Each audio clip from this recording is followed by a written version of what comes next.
All right, hello again. This is the start to another week. I don't even know what number we're on now, but yet another week of virtual learning. We are actually going to start our last unit of sophomore chemistry, so give yourselves a pat on the back. You've almost made it through one of the most dreaded classes of high school. But before we jump into Unit 11, I don't know how many of you follow the news, especially with coronavirus right now, but data is now coming out that proves that these mitigation techniques that we're doing, like the social distancing, while you all are at home right now, and washing your hands constantly, and wearing masks in public, and staying 6 feet away from people, things hopefully all of you are doing. These things are actually working, and we're approaching this downward trend in cases of coronavirus and deaths. So keep it up. The better we do now with all of this social distancing and mitigation techniques, the quicker we get back to our normal, whatever that may look like in the future. All right, so acids and bases. Now, I'm sure you guys maybe remember some things about acids and bases from probably 8th grade science. You probably went into some properties of acids and bases. You know, they're found everywhere in your everyday life. Acids and bases are in everyday products that you use. You know, if you eat something that has an acid in it, usually it's going to taste somewhat tart or sour. That's why some fruit is sour, and your Sour Patch Kids candy is sour. Bases, on the other hand, I'm sure there's a good number of you that got the soap in the mouth as the punishment for when you were saying something bad when you were a kid. And if any of you had that and you remember what soap tastes like, it's very bitter. There's base in soap, so bases usually taste bitter. They're all corrosive substances. Both acids and bases will eat away at materials. I'm sure you guys have talked about the pH scale before, where acids are less than 7 and bases are greater than 7 on our pH scale. But what we're going to do in this unit is we're going to go into a lot more depth and a lot more kind of calculation based material with acids and bases. But first we're just going to do some of the basic definitions of acids and bases. And in this class we're going to stick with 2 different definitions. There are more that are more applicable to other types of chemistry, but we're going to stick with 2. The first one is kind of outdated. It was kind of like the first substantial definition for what an acid and what a base is. And it came from a guy named Svante Arrhenius.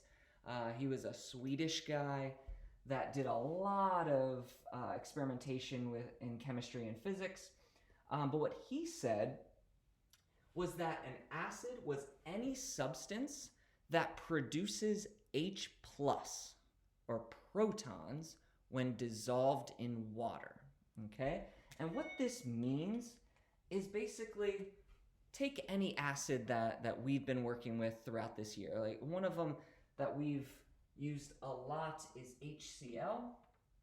All right, so if you take HCl, and if it's just pure hydrochloric acid at room temperature, it would be a gas. And if you put that in water, so I'm just going to dissolve HCl gas into water, you would end up getting H plus ions that are now aqueous because they're dissolved in water, and Cl minus ions that are also dissolved in water, right? Like we've talked about this when we were talking about solutions and ionic compounds dissolving in water. We always said how when you dissolve an ionic compound in water, it dissociates, it splits up into its ions. So if you do that with an acid, you're going, or according to the Arrhenius definition of an acid, if you do that, it's going to split up into this H plus ion and this chloride ion. And it's this H plus ion that makes this substance an acid. Okay, so that's what Arrhenius said about an acid. What he said about a base is it's any substance that produces OH minus when dissolved in water. So kind of along the same lines as the HCl, if we took a substance, say like NaOH, sodium hydroxide is a solid at room temperature. If we just dissolve that in water, again, this is an ionic compound, so it's going to split into its ions when you dissolve it in water, and what you're going to get is sodium ions dissolved in water and hydroxide ions dissolved in water. This production of OH minus is what Arrhenius called a base. Okay? Now this definition, although it worked for the first definition of acids and bases way back in, I think it was the 1700s, it was kind of limiting for our definition for acids and bases. For acids, you had to have a hydrogen present in your compound, and that will actually still hold for our next definition. But for bases, it really limited only substances that had hydroxide included in the substance were allowed to be bases, right? Because that was the only way that if you dissolved in water, you would produce this OH minus, okay? So it was a little limiting. So we had another definition come about, and this was formulated by two guys, one named Bronsted. He was it's got like a little weird diagonal line going through it. I don't know what that means really, but he was Danish. And at the same time, we have Lowry. It's very English. He was an English guy. Come together to create this definition for acids and bases. And this is what we are going to use predominantly in this class as our definition for an acid and a base. And what they said, it was much simpler of a definition. They said that an acid is any substance that is a proton donor. Okay, a proton donor. If you think about what a proton is, in our case, think about a hydrogen atom. Okay, if you remember hydrogen, what's inside a hydrogen atom? You have inside the nucleus, you have one proton. That's it. And then on the outside in the orbitals, you have one electron. Well, if we take away that electron and make a hydrogen atom, what do you have left? Just a proton. So whenever we say proton from here on out, if I ever say proton, proton, proton, proton, what I'm talking about is a hydrogen ion, H with a +1 charge. Okay, so just be careful. I'm going to kind of interchange that. If I say hydrogen ion or proton, they are the exact same things. Okay, so an acid is a proton donor. Now for this definition, you must, if you have a donor, you must also have an acceptor, right? So if we have an acid as our proton donor, it kind of makes sense that our base would then be a proton acceptor. So for the Bronsted-Lowry definition of an acid and base, you cannot have one without the other, right? You can't just have a donator without an acceptor. Okay, so for our case, whenever we have acids and bases, because we're using this definition, we will always have an acid and a base present because there's got to be a donator, there's got to be an acceptor.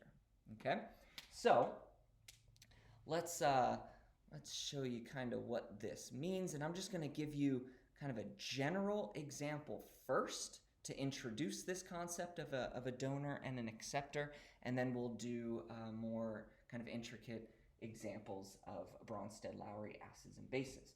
So my general equation, in general, if we have our acid, I am just going to call my acid HA, A just for acid, and H here because we have to have a proton to donate. Remember, proton is just H+. So if we make a compound with H+, that must mean that A has what charge? Good, a -1 charge, right? That's why this is a neutral compound. So HA is our acid. And I am just going to use B as our base, B for base. And so what this says is that an acid is going to donate this proton to the base, okay? So if you think about what's going on here, we have the H+ ion transferred over to the base, and our outcome will end up being A with a -1 charge because it lost that proton, right? It's losing a positive charge, so it's going to become negative.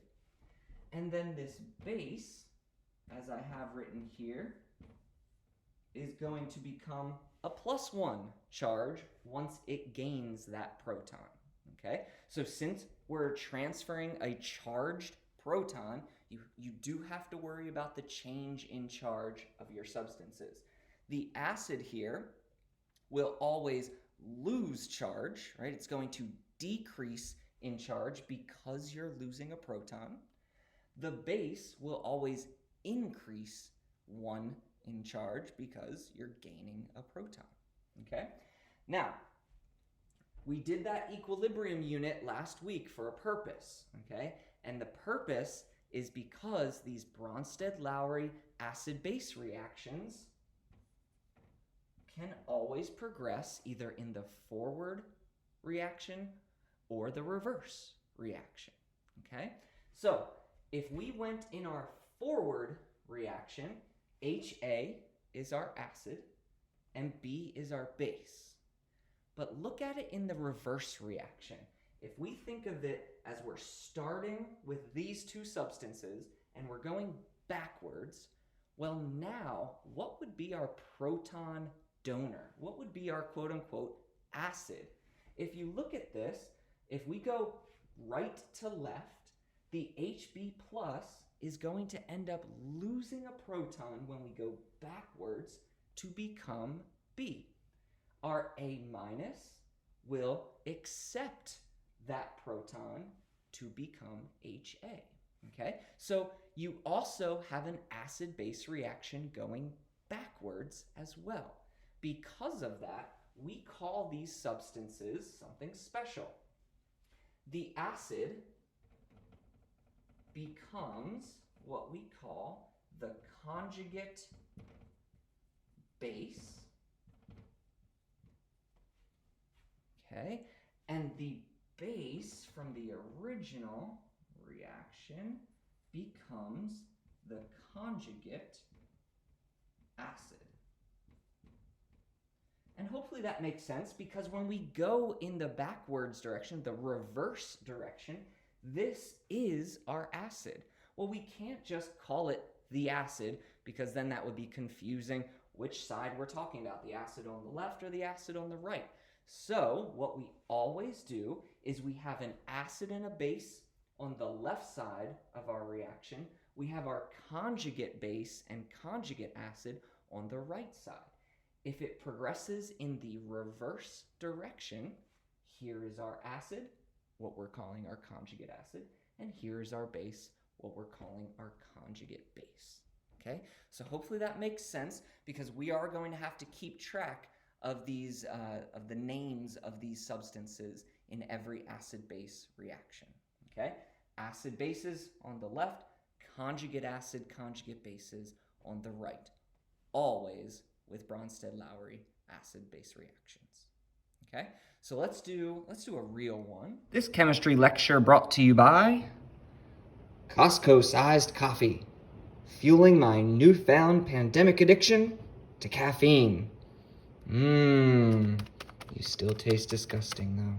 See if you can look at the example problem and then pause the video, see if you can finish it, and then come back and see if you got the right answer. So the first one we're going to do is HCl, hydrochloric acid, and NH3, which is ammonia. Okay, you guys already know that HCl is going to be our acid. It's hydrochloric acid. It's one of the most common acids we use. So it will be our acid in this case. But just look at this reaction.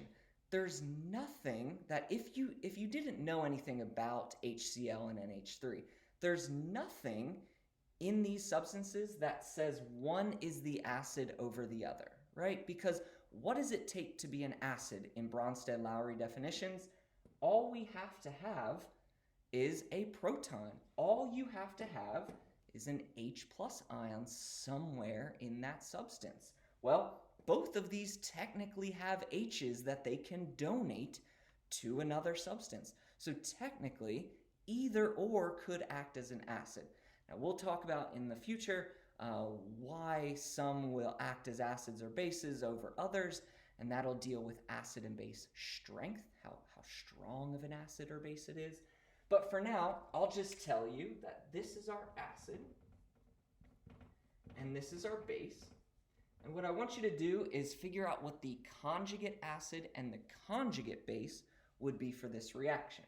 Okay, so here we have our acid. Acids donate a proton, so we're going to lose this H+ over to the NH3, and what we're going to have left is Cl-, right? We lost a positive charge, so the acid's charge goes down by 1. The NH3 will accept that proton, so it's accepting more positive charge, so the charge will go up, and we will be left with NH4 with a +1 charge. Okay? Now our acid, just like we did in the general example, our acid becomes the conjugate base. I'll just put it as CB here for short. And then the base, after it accepts that proton, becomes the conjugate acid. Now, one little trick you can do, a lot of times the toughest part is figuring out the charges of all the substances, because you have this proton moving around, so you do have to keep track of the charges. But if you look at the overall charge of all substances on the left, add up those charges, they better equal the sum of the charges of everything on the right. So here it's 0 + 0 = 0, and here on the right it's -1 and +1 to also equal 0. So you can always check yourself to make sure the charges work out by just making sure the overall charge on the left is equal to the overall charge on the right. Okay, so this was kind of an easy-ish example, but this is a real example of an acid-base, a Bronsted-Lowry acid-base reaction. I want to do 3 more that are going to get progressively harder and harder. Okay, the examples on your assignment kind of do the same thing. They're going to start relatively simple, and then they will get a little trickier as you go along. Okay, so the next one, let's do, we have HPO4, and that's going to have a -2 charge plus NH4 plus. Okay, now again, if you were just to look at these two substances, and I were to tell you, complete this reaction, you do a Bronsted-Lowry acid-base reaction, you again wouldn't technically know what is going to be the acid and what is going to be the base, because again, they both have protons that they could donate. They both have H+ ions. So in this case, I would have to tell you that I want that NH4+ to act as our acid. Okay, so take a second, see if you can finish this reaction off, getting the conjugate acid and conjugate base based on these 2 substances. All right, So if we have this as the acid, that means our HPO4 minus 2 should be our base. The acid donates the proton, so it's going to give away a proton over to the other substance, and we will end up with H2PO4. It got a +1 proton charge from the proton, so the base has a -2 charge. The conjugate acid it turns into will now have a -1 charge because it's going to go up. And I'm running out of space, I'll put it on the bottom. The NH4 plus, the acid loses that proton, loses a +1 charge. So not only will it become NH3, but it'll also become neutral because it goes from +1 down to 0. Okay? Now, base becomes conjugate acid. The acid becomes the conjugate base. Okay? And just remember, the reason we're using that is because if we went in the reverse direction, now it would be this substance, our conjugate acid substance, that's doing the proton donation. The conjugate base here, NH3, would be doing the accepting of that proton. The overall charge, -2 and +1, that's -1 overall. Over here on the right, it's also -1, so our charges work out. Okay? All right, so let's get a little tougher. All right, next one, I am going to leave one of these blank, and I'm going to react that with NO3 minus to create F minus plus a blank. Okay? So now it's a little trickier because you don't know one of the acids or bases, and you don't know one of the conjugate acids and conjugate bases. Okay, so now we're kind of mixing it up a bit. So if you want, pause it, see if you can figure it out. But here's what you should be thinking. Right now, I did not tell you if this was an acid or a base, which one was which, okay? But again, as long as you know the definition of what an acid is, a proton donor, it should tell you right away which substance NO3 minus is going to be. Does it have a proton to donate? No. So it can't be an acid, and it must be a base. This blank, whatever that ends up being, must be our acid because you have to have an acid and a base. Okay? Now, we know the base is going to turn into the conjugate acid. When it does that, it's going to accept a proton and become the conjugate acid. Well, obviously, it's not accepting a proton to become F minus, right? So that's not, the NO3 is not becoming the F minus, so we must have to fill in what it does become over here in this blank. If this is the base, it's going to accept that proton, so it's going to have an H on it, H plus, and so we add 1 to that charge. When we write this new compound, it will be neutral. Okay? Now, this would be our conjugate acid, so we'll label that our conjugate acid, meaning this, F minus, must be our conjugate base. And it must have come from this acid.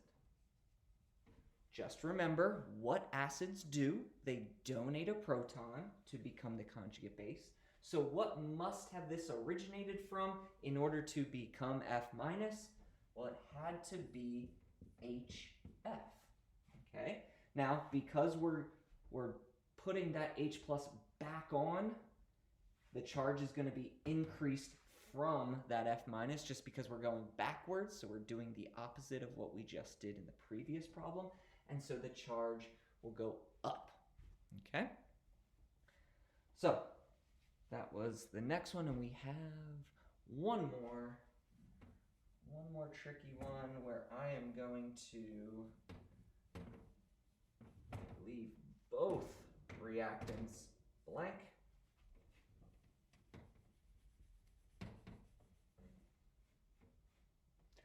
and just fill in the conjugate acid and conjugate base. H2S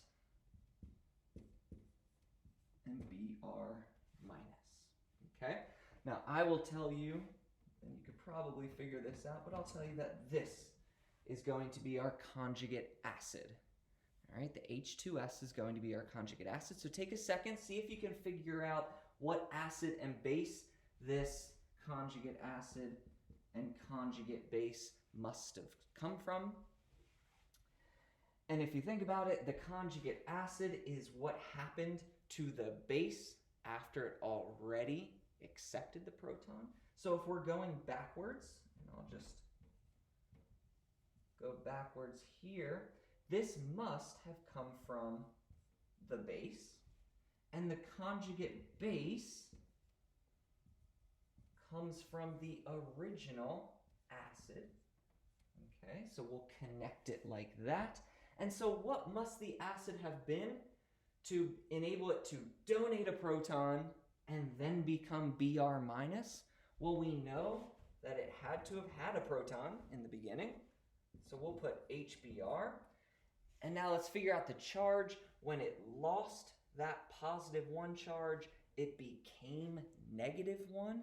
So it must have just started as 0, right? Because it just goes down by 1. Here, the conjugate acid, when we're going backwards, we know that the base has to accept the proton from the acid. So that it has 2 as the conjugate acid, so it must have only had 1 H at the beginning, okay? When it accepts that proton, it's going to increase the charge by 1. Here, it's at 0, and that was after it already increased by 1, meaning this must have a -1 charge, okay? The overall charge on the left adds up to -1, as does the right-hand side. Okay, so always make sure your charges work out. All right, just keep in mind this Bronsted-Lowry definition of an acid and base is what we're going to use predominantly throughout this entire unit. Okay, so make sure you understand this relationship between acid, base, conjugate acid, and conjugate base because we will use it constantly. All right.